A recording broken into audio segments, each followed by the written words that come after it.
नमस्ते फ्रेंड्स, स्वागत है आप सभी का मेरे चैनल पर होम गपशप विथ मी। मैं हूँ पूजा और आज मैं एक अपने पुराने फ्राइंग पैन का डीआईवाई करने जा रही हूँ। ये काफ़ी पुराना फ्राइंग पैन है, थोड़ा ख़राब भी हो गया है। तो पहले भी कई बार मेरी ऐसे नॉन स्टिक चीज़ें ख़राब हो गई थी, तो मैंने किसी किसी को दे दिया था। पर इस बार मैंने सोचा कुछ अपने किचन के लिए बनाऊँ, क्योंकि बहुत ही सुंदर लगता है। मैंने ऐसे ही अमेज़ॉन पे देखा था, तो मैंने कहा चलिए मैं भी ट्राई करती हूँ, अगर बन गया तो फिर इसको मैं यूज़ करूँगी।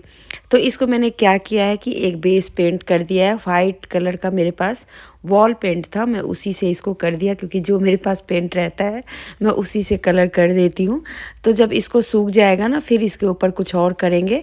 अभी मतलब हैंडल जो है ना, उसको मैंने कलर नहीं किया है। एक मेरे पास ये चॉपिंग बोर्ड है जो कि बहुत ही पुराना हो गया है और ये कहीं कोने में गिर गया था, जिसकी वजह से ये थोड़ा ख़राब भी हो गया। तो इसको भी मैं इसी कलर से वाइट पेंट कर रही हूँ। क्या होता है ना कि अगर बेस आप वाइट जैसे पीओपी से या वाइट सीमेंट से थोड़ा सा कर देते हैं ना, तो फिनिशिंग बड़ी अच्छी आती है। फिर ऊपर से आप जो कुछ भी करना है आप कर सकते हैं। तो सारी चीज़ों को सुखाने के बाद उसके बाद मैं इस पर करूँगी कुछ डीआईवाई। तो एक तरफ ये सूखा था, दूसरी तरफ नहीं सूखा था, तो मैंने दूसरी तरफ भी इसको पेंट कर दिया। और क्योंकि दोनों तरफ एक साथ नहीं हो सकता था, तो दोनों तरफ पेंट करने के बाद जब ये सूख जाएगा, फिर आगे इस पर कुछ डीआईवाई करेंगे। और ये जो चॉपिंग बोर्ड है ना, अगर आपके पास भी ऐसा कोई पुराना चॉपिंग बोर्ड है ना, तो उसका आप बहुत अच्छा डीआईवाई कर सकते हैं। क्रिएटिविटी तो अपनी होती है, बाकी मैं थोड़ा सा आपको आइडिया दे सकती हूँ। तो यहाँ पर देखिए, ये जो फ्राइंग पैन था वो सूख चुका है और मुझे येलो कलर बहुत ही पसंद है, तो मैं यहाँ पर येलो कलर का ही यूज़ कर रही हूँ और इसे मैं पूरे में येलो कलर ही कर रही हूँ। तो वैसे तो मुझे कुछ पेंटिंग करनी थी, जैसे कुछ डिज़ाइंस वगैरह बनाने थे, लेकिन अभी मैं आपको दिखाऊंगी कि इस पर मैंने बहुत ही अच्छा एक ऐसा डीआईवाई किया जिसको देख के आप कहेंगे वाओ, बहुत ही आसानी से बहुत ही सुंदर सा फ्राइंग पैन का एक वॉल डेकोर मेरा तैयार हो गया। तो मैंने अंदर तो येलो से ही कर दिया, बाकी बाहर की साइड से ऐसे ही वाइट ही रहने दिया। और जो इसका हैंडल है ना, उसको भी मैंने येलो ही कर दिया, तो ये बहुत ही सुंदर लगने लग गया। तो मेरे पास है एक ये पेपर वर्क का बहुत ही अच्छा छोटा सा जैसे गोल सा बना हुआ है। इसको मैंने ऐसे ही कहीं से लिया था और इसमें बहुत सारे डिजाइन्स हैं, पर गोल शेप में ही है। तो मैं इसको क्या करूँगी, थोड़ा रेड कलर से पेंट कर दूँगी पहले, और उसके बाद आपको दिखाते हैं कि ये कैसा लगेगा बनने के बाद। कोस्टर जैसा है, बस ये कोस्टर थोड़ा सा ऐसे होता है कि ढकने वकने के लिए थोड़ा हार्ड चीज़ों का बना होता है। ये एकदम सॉफ्ट है, एक तरह से समझ लीजिए कि डिजाइन पैटर्न सा बना हुआ एक क्राफ्ट पेपर है। बस इसको मैं थोड़ी देर के लिए सूखने के लिए छोड़ूंगी और उसके बाद फिर मैं इस फ्राइंग पैन के ऊपर इसको चिपका दूंगी। तो यहाँ पर फ्राइंग पैन पर देख सकते हैं कि येलो कलर जो है बिल्कुल ही सूख चुका है। अब इसे मैं लगा रही हूँ गोंद, मतलब फेविकोल से थोड़ा सा चिपकाऊंगी। तो यहाँ पर फेविकोल थोड़ा अच्छे से डाल के और फिर इसको हम चिपकाएंगे। तो बहुत ही आसान तरीके से मैंने इसका डीआईवाई किया है और आप भी कुछ इस तरीके से कर सकते हैं। और ये बहुत ही सुंदर लग रहा था। ये मैंने बस बनाते बनाते ही जैसा मेरे दिमाग में आया, मैं वैसा बनाते हुए चली गई। और देखिए, इसको चिपकाने के बाद इसका जो मतलब डिज़ाइन है ना, वो कितना सुंदर लग रहा है, बिल्कुल ही अलग हो गया। और इसको हम कहीं भी टांग सकते हैं, ज़रूरी नहीं है कि किचन में ही टांगे। आप इसे किचन के बाहर भी टांग सकते हैं, या मतलब कहीं पर भी वॉल डेकोर के लिए कहीं पे भी यूज हो सकता है।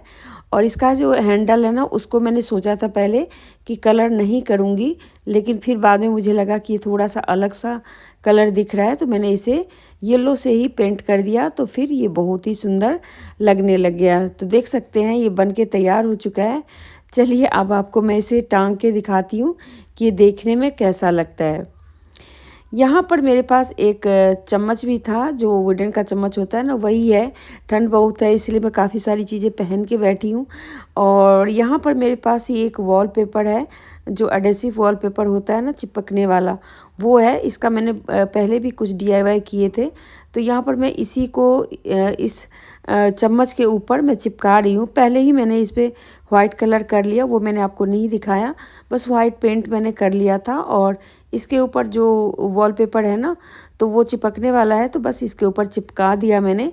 और बस इस ऐसा ना मैंने अमेज़ॉन पे देखा था, 2-3 के सेट में आता है, तो मैंने सोचा क्यों ना मैं खुद ही बनाऊँ। तो मेरे पास अभी एक पुरानी सिर्फ़ यही चम्मच थी और काफ़ी पुरानी हो गई थी। जब तक मेरी चीज़ें बिल्कुल ही पुरानी नहीं हो जाती मैं उसको ना तो किसी को देती हूँ और ना मैं उसका कुछ रीयूज़ करती हूँ।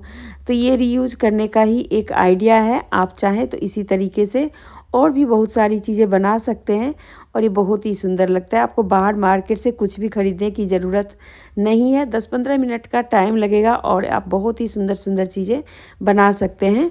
हर वक्त तो नहीं बनाई जाती है, लेकिन हाँ कभी कभी जब आप बैठेंगे तो आपको अच्छा लगेगा ऐसे क्रिएटिव चीज़ें करने में। और मुझे जो समझ में आ रहा है मैं वो इसके ऊपर डिज़ाइन बना रही हूँ। मेरे पास ये जैसे वो वाले पेन होते हैं ना जो नोटेड पेन होते हैं, उससे मैं इस पे बना रही हूँ। और ये बहुत अच्छे से मार्कर बोलते हैं इसको, तो मार्कर से मैं बना रही हूँ। और मेरे पास बहुत सारे मार्कर हैं जो कि जैसे बच्चों ने अपने काम के लिए ख़रीदा होगा, तो मेरे पास ऐसे ही पड़े हैं अब, तो मैंने ब्लैक कलर का यूज़ किया है। और आप चाहें तो कोई भी कलर यूज करें। और धीरे धीरे करके मुझे जो जो समझ में आया मैं इस पे पेंटिंग करती चली गई। पता नहीं आप लोगों को अच्छा लगेगा कि नहीं। अच्छा लगे तो एक लाइक और शेयर ज़रूर कर दीजिएगा वीडियो को, और चैनल पे बने रहने के लिए सब्सक्राइब करके बेल आइकन दबा लीजिएगा। चलिए इस पे चम्मच पे मैं अच्छे से डिज़ाइन बना के आपको फाइनल लुक दिखाती हूँ। तो देख सकते हैं ये चम्मच को मैंने बना लिया। इधर जो मेरा मैंने वेजिटेबल चॉपिंग बोर्ड जो था ना उसको भी मैंने सूखने के लिए रखा था, तो अब ये भी सूख गया। इसको मैं पेंट कर लेती हूँ। और पेंट करने के लिए आप कोई भी कलर यूज़ कर सकते हैं। मैंने पहले रेड किया था और फिर इसको मैंने डार्क रेड कर दिया क्योंकि मुझे इतना रेड अच्छा नहीं लग रहा था। तो बस इसमें थोड़ी थोड़ी कलर में मिलाती चली गई और ये डार्क रेड होता चला गया।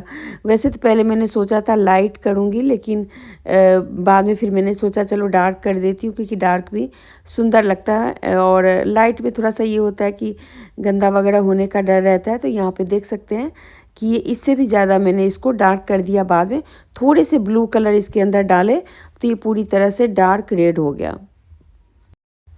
तो देख सकते हैं इसका कलर मैंने फिनिश कर लिया है।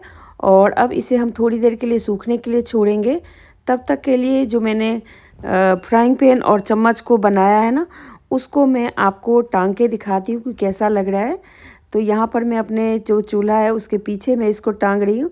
वैसे यहाँ पे कोई भी कील वगैरह नहीं है, मैं बहुत ही जुगाड़ से मैंने इसको टांगा क्योंकि वहाँ पे कील फिक्स नहीं हो रही थी। टाइल्स है ना, तो टाइल्स पे हो नहीं रही थी, तो मैंने बस टांग के आपको दिखाया है। फिर मैं बाद में इसको कहीं और शिफ्ट करूँगी। मुझे तो बहुत ही अच्छा लगा। और यहाँ पर देखिए इसको मैंने कुछ इस तरीके का कर दिया है। तो देख सकते हैं अब इसके ऊपर मैं कुछ डिजाइन्स वगैरह बनाऊंगी। तो चलिए आपको दिखाती हूँ कि मैं क्या बनाऊंगी। बीच में थोड़े से काम भी कर लेती हूँ किचन के, जो कि देख सकते हैं कि यहाँ पर काफ़ी सारी सब्जियाँ आई हुई हैं, तो इन सब को मुझे ठीक करना है। तो दूसरा दिन हो गया था, तो मैंने सोचा चलो पहले ये सब काम निपटाती हूँ फिर DIY करूँगी। और जो आजकल वेजिटेबल आते हैं ना उनको ठीक से रखना भी बहुत ज़रूरी हो जाता है। अगर आप अच्छे से नहीं रखते हैं ना तो फिर चीज़ें ना धीरे धीरे करके ख़राब हो जाती है। खास करके धनिया पत्ती और साग वाली चीज़ें होती है ना, उनको तो आप बिल्कुल ही क्लीन करके और अच्छे से वॉश मत कीजिए, वैसे ही उसको कवर करके किसी कपड़े में या पेपर में लपेट के उसको फ्रिज के अंदर रख लीजिए। चलिए वो काम मैंने कर लिया। उसके बाद मैंने फिर से शुरू किया DIY। तो यहाँ पर मैं वाइट पेंट से ब्रश की सहायता से लिख रही हूँ नमक स्वादानुसार। तो ये नमक स्वादानुसार लिखने का आइडिया ऐसे मेरे दिमाग में आया कि मतलब कुछ ऐसा लिखूं जिससे कि किचन से रिलेटेड हो, मतलब तो ज़्यादा अच्छा लगेगा। और मेरे पास ना बिल्कुल ही ये 0 नंबर वाली ब्रश है, तो उसी से मैं लिख रही हूँ। नमक मैंने थोड़े से मोटे वाले से लिखा, उसके बाद मैंने एकदम पतला वाला ब्रश ले लिया और बस इसी की सहायता से नमक स्वादानुसार इसके ऊपर लिख लिया। तो ये बहुत ही सुंदर लगने लग गया। वैसे तो लिखने को आप बहुत सारी चीज़ें लिख सकते हैं, लेकिन मैंने हिंदी और इंग्लिश को थोड़ा सा ऐसे मतलब मिला करके लिखा है। तो आप चाहे हिंदी में चाहे तो इंग्लिश में, दोनों में से किसी पे भी लिख सकते हैं। तो कुछ इस तरीके के आइडियाज़ अगर आप अपनाते हैं, चीज़ों को रीयूज़ करते हैं और चीज़ों को मेकओवर करते हैं या अपने घर को सजाते हैं, किचन को खास करके डेकोरेट करने के लिए काफ़ी सारा दिमाग लगाना पड़ता है। तो किचन को सजाने के लिए बहुत ज़्यादा चीज़ें नहीं हो पाती क्योंकि जगह की कमी होती है और जो नॉर्मली जो चीज़ें होती है वो यूज़ की होती हैं। तो उन सब से हट के अगर आप कभी कुछ करते हैं तो बहुत ही सुंदर लगता है। देखिए यहाँ पर नमक स्वादानुसार मैंने लिख लिया। अब इसका जो खाली जगह है ना, वहाँ पर मैं यहाँ पर स्टेंसिल है मेरे पास, उसी से इसको मैं एक डिज़ाइन बनाऊँगी। और डिज़ाइन बनाने के लिए मैंने स्पंज का यूज़ किया है। तो ऐसे जैसे पीला कलर मैंने लिया टिप टिप करके और इसको ऊपर मतलब लगाना है आपको, तो डिजाइंस ना अपने आप बन जाएंगे। लेकिन मैंने क्या किया, थोड़ा सा इसको रगड़ दिया, मुझे लगा कि कलर अच्छे से अंदर जाएगा, लेकिन वो क्या हुआ ना कि थोड़ा सा वो लिपा हुआ सा लग गया, लेकिन वैसे दिख रहा था। पर बहुत ही क्लियर सा जो डिज़ाइन होता है ना वो तो नहीं आ पाया, लेकिन हाँ ठीक ठीक आ गया। लेकिन मैं कह दूँ कि मैं पहली बार स्टेंसिल का यूज़ कर रही थी, तो कोई भी चीज़ जब पहली बार यूज़ करते हैं ना तो थोड़ा सा तो गड़बड़ हो ही जाता है। तो देख सकते हैं मैंने यहाँ पे अच्छे से रगड़ के येलो कलर डाला और जब हटाया तो ये थोड़ा सा अलग तरह का दिख रहा था। चलिए अब मैं इसको टांग के आपको दिखाती हूँ कि ये कहाँ पे टांगा मैंने। तो इसे मैंने किचन के अंदर ही टांगा और ये बहुत ही सुंदर लग रहा था। आप लोग भी चाहें तो कुछ इसी तरीके से पुरानी चीज़ों को नया कीजिए, अच्छा लगे तो वीडियो को लाइक शेयर सब्सक्राइब करना मत भूलिएगा। फिर मिलते हैं अगली वीडियो के साथ, तब तक के लिए बाय बाय।